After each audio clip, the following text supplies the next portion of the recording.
Mon frère a voulu expulser mes parents de 80 ans de la maison que je leur avais offerte. J'en ai plus besoin, j'ai une famille. Alors, j'ai annulé mes aides financières, et il s'est retrouvé sans abri et sans famille. Je m'appelle Ethan. J'ai 33 ans. Je suis le fils aîné, celui qui se souvient des mots de passe, et qui sait où se trouve le dossier des impôts. De jour, je suis responsable des opérations. De nuit, je suis le comptable de la famille par défaut.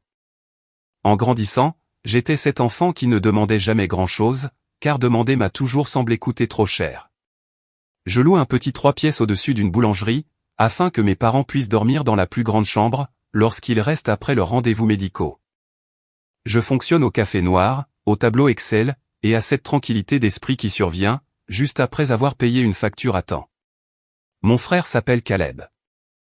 Il a 31 ans, il est charmant, il a toujours une blague en réserve, et c'est le genre de personne qui t'appelle « frérot » quand il a besoin de quelque chose. Il a une femme, Mara, et 2 jeunes enfants qui aiment m'escalader comme un arbre, dès que je passe le pas de la porte. Ma mère dit toujours que Caleb a beaucoup de choses à gérer. Mon père, lui, dit qu'il a une famille. Quand il parle de moi, la phrase est toujours la même, Ethan est indépendant. Cela ressemble à un compliment, jusqu'à ce que l'on comprenne qu'il s'agit d'une ligne budgétaire. Être indépendant, pour eux, cela signifie être disponible pour financer des urgences, qui, en réalité, étaient des choix. Nous avons grandi dans une maison étroite, avec des escaliers qui grincent, et une porte qui coince toujours en été. Papa travaillait en horaire décalé à l'usine, jusqu'à ce que celle-ci ferme ses portes. Maman coiffait des clientes dans la cuisine, et racontait les secrets de tout le monde, sans jamais citer de nom.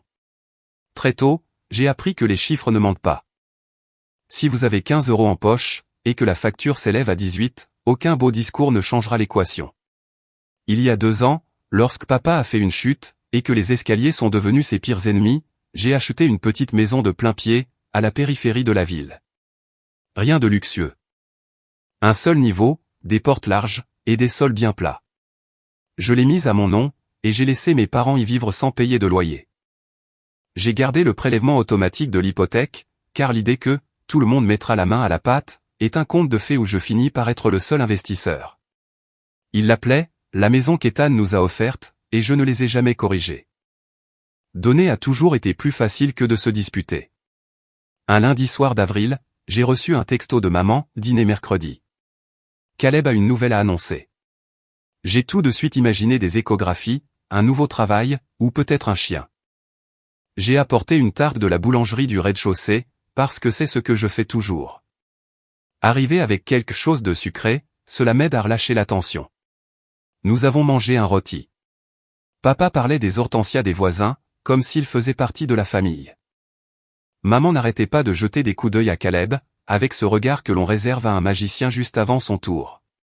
Caleb s'est essuyé la bouche, a posé sa serviette, et s'est éclairci la voix. « J'ai besoin de la maison », a-t-il lâché. J'ai cligné des yeux. « Quoi, la maison ?» Il a répondu, d'une voix douce et bien répétée, « Nous sommes trop à l'étroit dans l'appartement. Les enfants ont besoin d'un jardin. Mara est enceinte. Nous avons besoin d'espace. C'est juste normal. J'ai une famille. » Maman hochait la tête, comme pour valider ses propos. « C'est logique, Ethan. Tu n'y vis même pas. » Papa a ajouté, « Tu pourrais, je ne sais pas, échanger. Laisser tes parents rester avec toi quelque temps. Tu es flexible. » Caleb souriait, comme si le plus dur était passé. Nous avons pensé donner 60 jours à papa et maman pour déménager. J'ai déjà parlé à un entrepreneur pour ouvrir la cuisine. Un bourdonnement sourd et persistant a envahi mes oreilles. Tu as parlé à un entrepreneur concernant ma maison. Notre maison, a corrigé Caleb, d'un ton doux. La maison de famille. J'ai posé ma fourchette. Le souvenir de la vieille porte, bloquée en haut des escaliers, m'est revenu en mémoire. La première nuit où nous avions installé mes parents dans cette nouvelle maison, papa avait pleuré, car le couloir était enfin assez large pour son déambulateur. Maman avait préparé un gâteau, mais l'avait laissé brûler, oubliant qu'il était dans le four. Nous avions ri, et mangé les bords à la petite cuillère. Caleb continuait son discours. Nous pouvons mettre les factures d'eau et d'électricité à mon nom. Tu peux continuer à payer l'hypothèque, jusqu'à ce que je la refinance. C'est temporaire. Maman m'a serré le bras. Tu es indépendant. Tu retomberas sur tes pieds. Papa fixait ses mains. Mara défilait sur l'écran de son téléphone. 60 jours, a répété Caleb, avec l'air d'un propriétaire faisant preuve de miséricorde. J'ai regardé la tarte que j'avais apportée, encore intacte et suintante sur le comptoir. J'ai regardé mes parents, âgés de 80 ans, et l'air fatigué. Ma bouche avait envie de se disputer. Ma poitrine avait envie de hurler.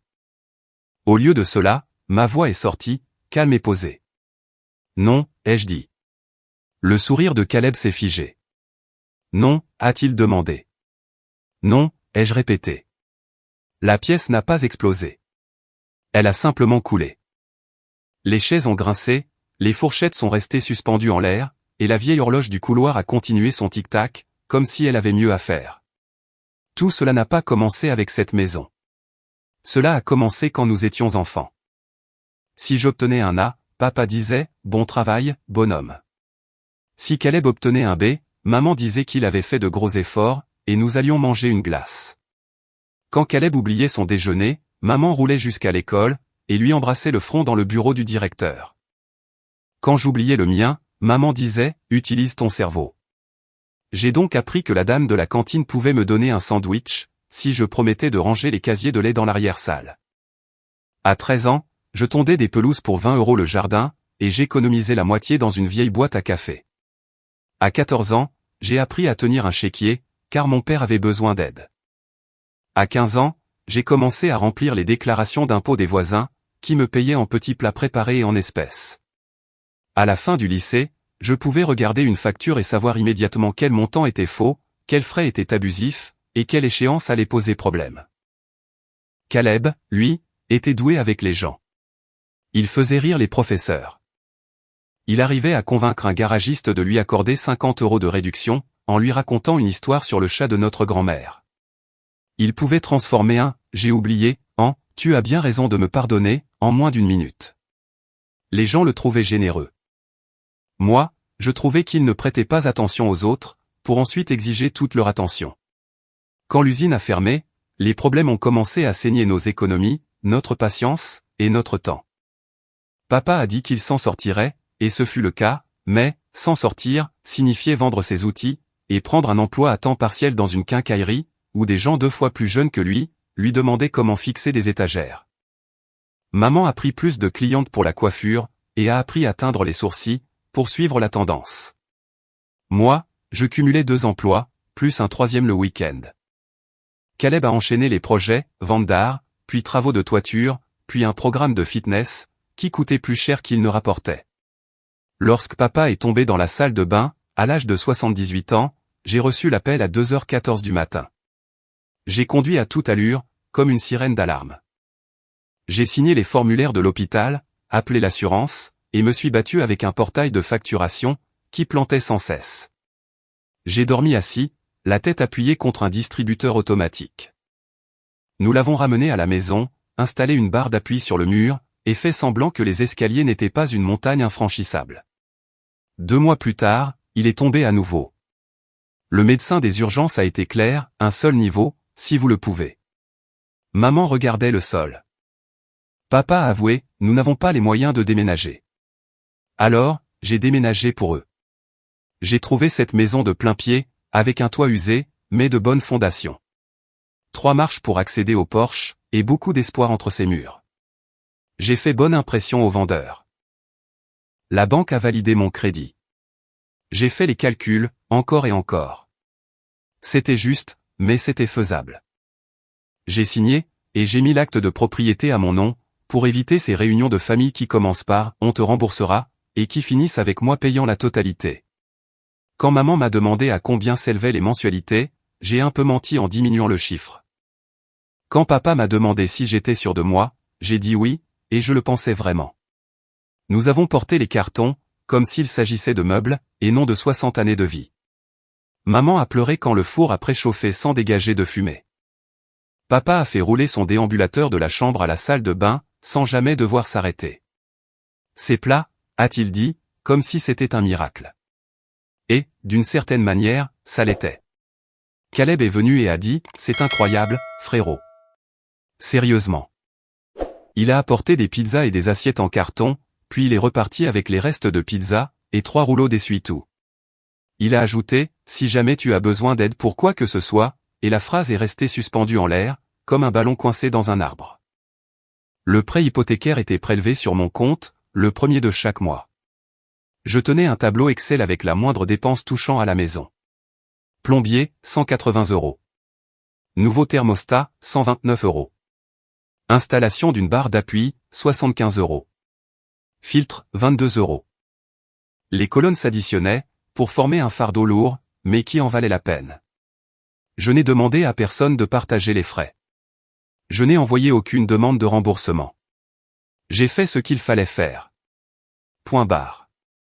La vie de Caleb a continué d'avancer, comme un caddie de supermarché avec une roue qui grince.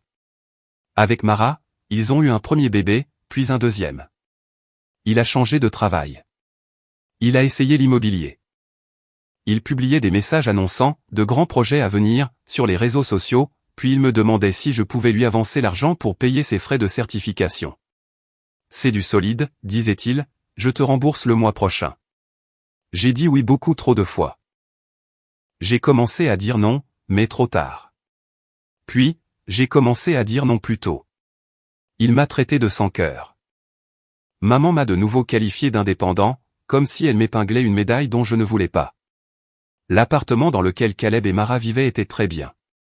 2 chambres, un bout de pelouse clôturée, et une machine à laver qui tremblait comme un avion au décollage. Le propriétaire a augmenté le loyer par 2 fois. J'ai proposé de jeter un œil à leur budget. Je gère, m'a répondu Caleb. Ce n'était pas le cas. Un jour, Mara m'a envoyé un texto, connais-tu un bon conseiller en crédit? Je lui ai envoyé un lien, et j'ai proposé de l'accompagner. Caleb l'a découvert, et m'a accusé de vouloir le saper. J'ai pris mes distances. Les gens qui veulent vraiment de l'aide, ne sont pas dérangés si vous vous tenez à leur côté. Ceux qui veulent être sauvés, en revanche, se plaignent si vous leur lancez une bouée, au lieu d'arriver en yacht.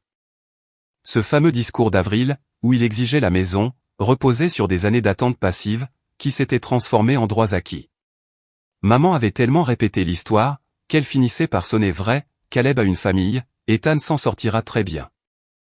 Papa laissait dire, car il déteste les conflits, tout autant que je déteste les pénalités de retard. Le problème, ce n'était pas l'amour. Nous en avions revendre. Le problème, c'était la comptabilité. Mais, oui, Constant servait à subventionner les choix des autres. Le lendemain du dîner, un papier est arrivé à la porte de mes parents. Un avis, ni légal, ni officiel, ni applicable. Caleb avait trouvé un modèle en ligne, qui paraissait juridique, et l'avait imprimé sur du papier épais, pour lui donner du poids. Avis d'expulsion sous 60 jours. Il portait son nom et sa signature. Pas d'avocat, pas de tribunal, juste de l'encre et beaucoup d'audace. Maman m'a appelé en pleurant. Il ne le pensait pas vraiment, disait-elle, c'est un malentendu. Papa n'a rien dit, car s'il l'avait fait, il aurait employé un mot qui n'avait pas sa place dans notre famille. J'ai conduit jusqu'à chez eux. J'ai lu le papier. J'ai lâché un rire, bref et tranchant. Ce n'est pas comme ça que ça marche, ai-je dit. Caleb est arrivé 5 minutes plus tard, essoufflé, comme s'il avait couru depuis son appartement, situé à 3 kilomètres de là. C'est juste pour faire avancer les choses, s'est-il justifié. Nous réglerons les détails plus tard.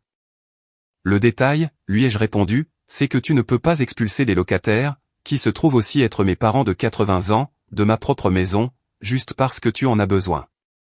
Ta maison, a-t-il demandé, comme si j'avais prononcé une insulte. Ma maison, ai-je répété. La maison familiale, a-t-il insisté, luttant pour garder un ton amical. Maman a tiré sur ma manche.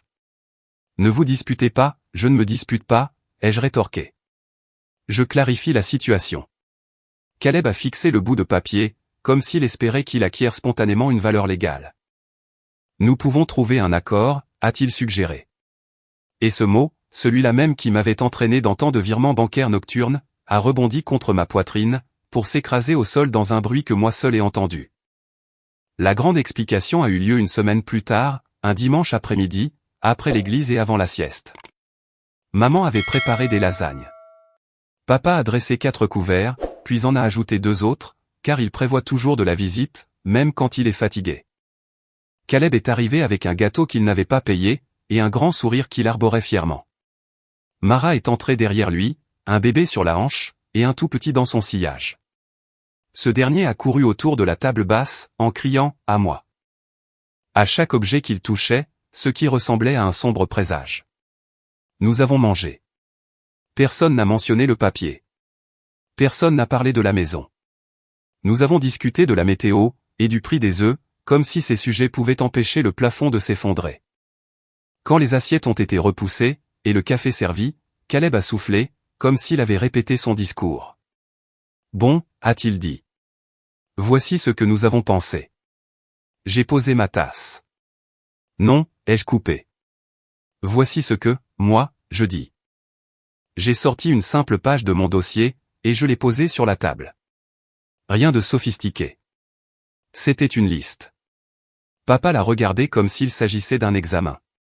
Maman l'a regardé comme une mauvaise nouvelle. Mara ne l'a pas regardé du tout. Caleb, lui, m'a fixé.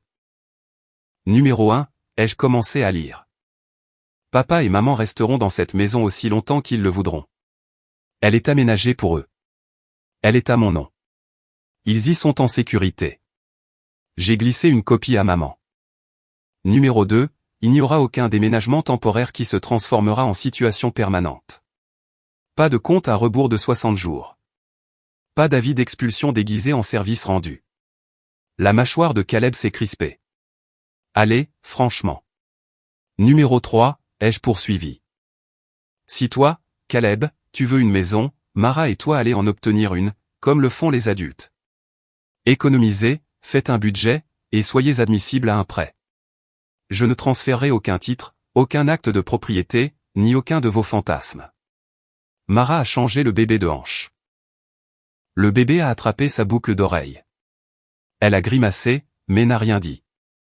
Numéro 4, je continuerai à payer l'hypothèque de la maison de nos parents, car c'est mon choix. Je ne paierai pas votre loyer, ni vos cautions, ni vos frais de dossier, ni vos pénalités de retard, ni votre décoration. Si je fais un cadeau, c'est un cadeau, pas un abonnement mensuel. Maman a retrouvé la voix. Tu n'es pas obligé d'être cruel. Je suis clair, ai-je répondu. Numéro 5. Si je dois continuer à gérer les impôts et les factures de la boutique, j'ai regardé papa, nous allons signer un contrat simple, et je serai payé comme n'importe quel autre comptable.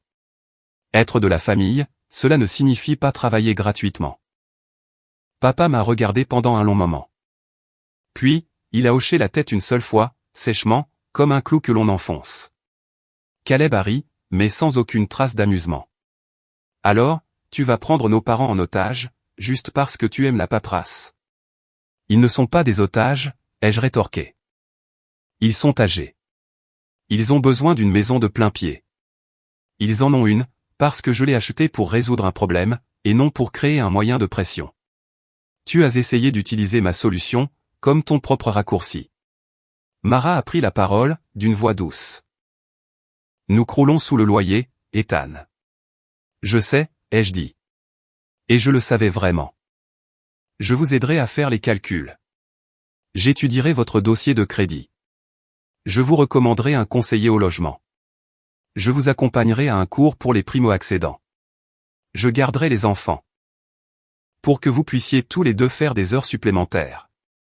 Je vous donnerai de mon temps et de mon énergie. Mais, je ne vous donnerai pas la maison de mes parents. La voix de Caleb s'est faite plus acariâtre. Tu me punis parce que j'ai des enfants. Je protège les 2 personnes qui ont changé mes couches, ai-je répondu. Et je me protège moi-même d'un schéma destructeur, où tu utilises le mot famille, et où je vide mes poches. Il s'est adossé à sa chaise. Tu te prends toujours pour le héros. J'ai secoué la tête. Non, je pense juste être la personne qui paie ses factures, et qui tient parole. Avant, cela impliquait de me taire, pendant que je m'épuisais pour vous. Ce n'est plus le cas. J'ai gardé un ton parfaitement neutre. Il ne s'agit pas de vengeance. Il s'agit de clore le chapitre. Maman a tressailli en entendant ce mot. Papa. Caleb a essayé un autre angle d'attaque. Tu peux te le permettre. Tu n'es pas pauvre. Cette phrase est exactement la raison pour laquelle tu perds mon soutien, ai-je tranché. Il s'est levé, cognant son genou contre la table. Le tout petit s'est réveillé, et s'est mis à pleurer. Le bébé s'est joint à lui, parce que c'est ce que font les bébés. Mara les a bercés, a chuchoté pour les calmer, et avait l'air épuisé. Maman pleurait silencieusement, le visage enfoui dans ses mains. Papa fixait la liste, comme s'il craignait qu'elle ne s'enfuit s'il clignait des yeux. Caleb a pointé mon dossier du doigt. Tu crois qu'un bout de papier te donne raison? Il me permet d'être clair, ai-je répété. La clarté, c'est de la bienveillance.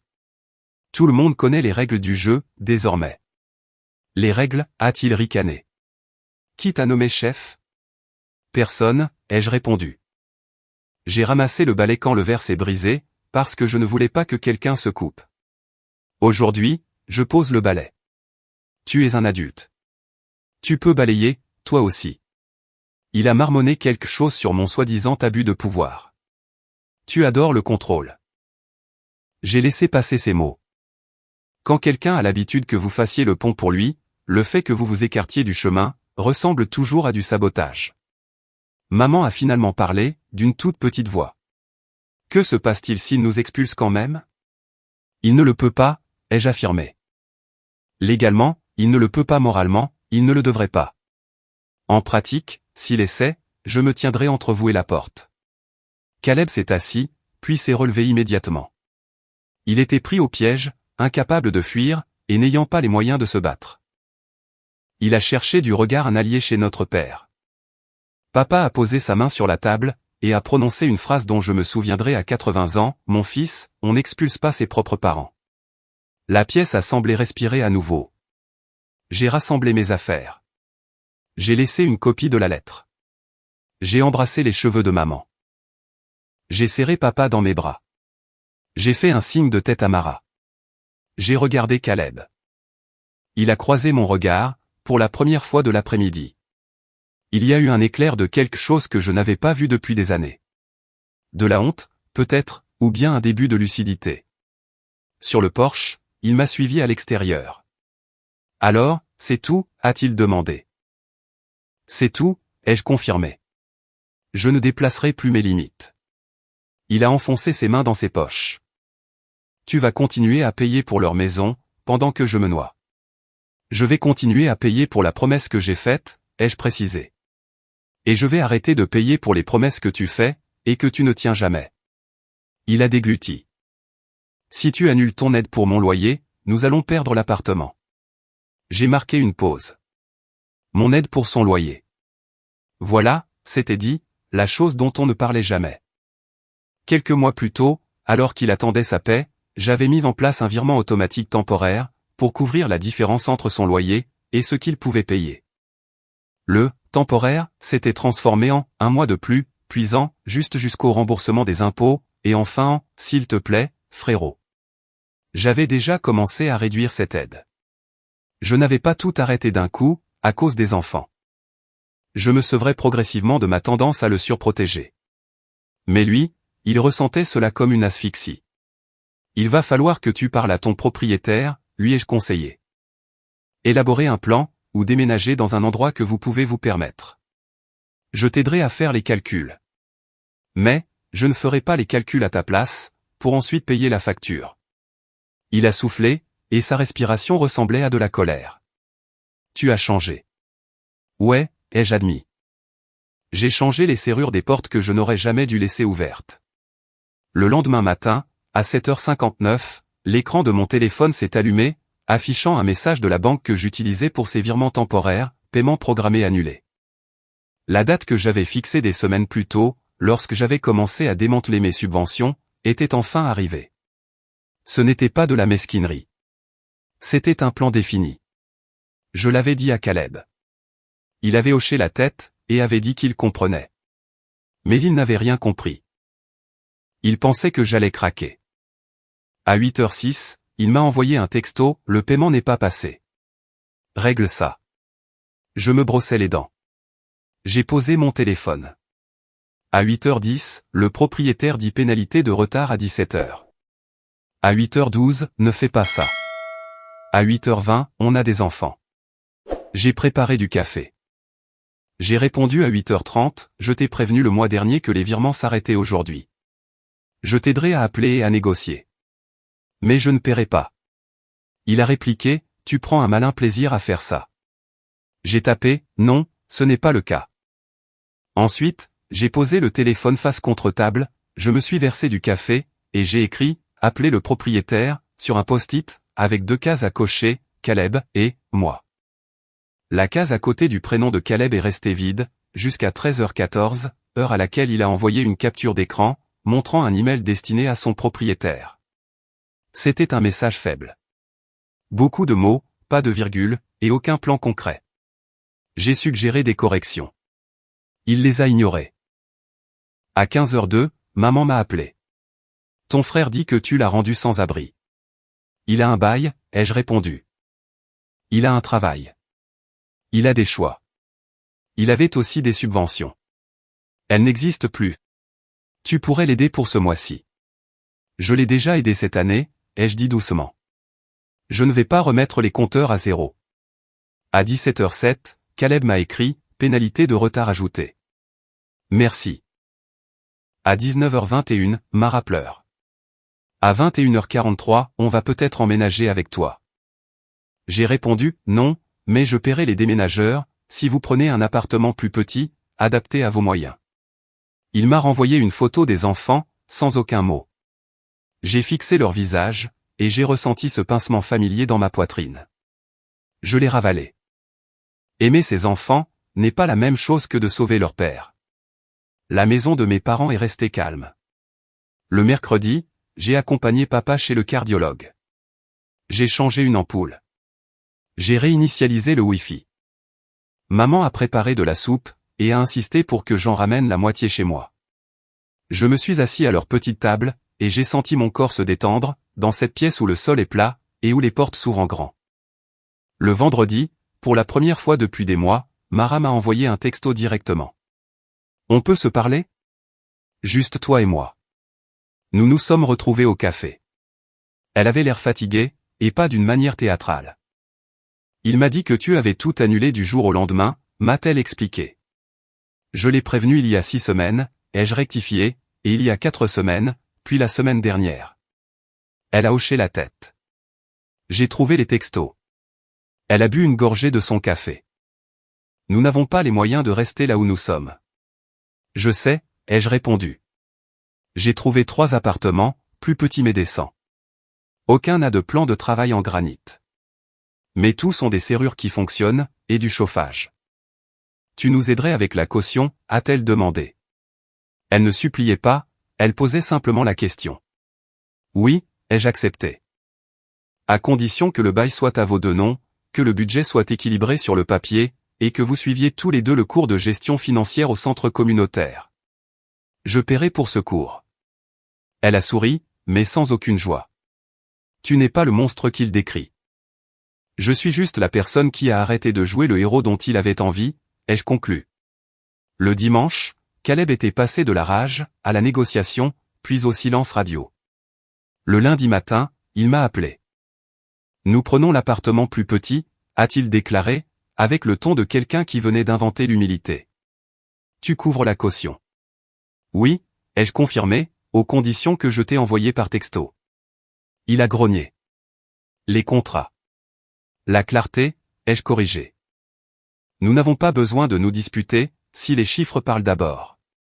Nous nous sommes retrouvés au bureau de location. J'avais apporté un chèque de banque, et un budget imprimé.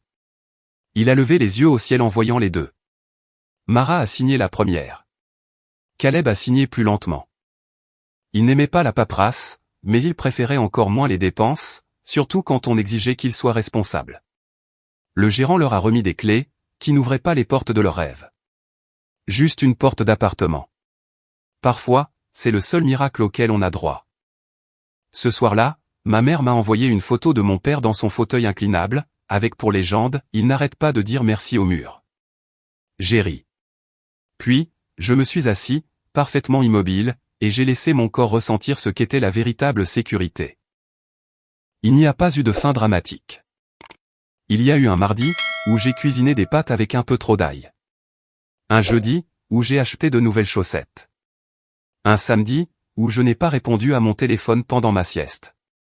Il y a eu la signature d'un accord très simple avec papa, pour ma comptabilité.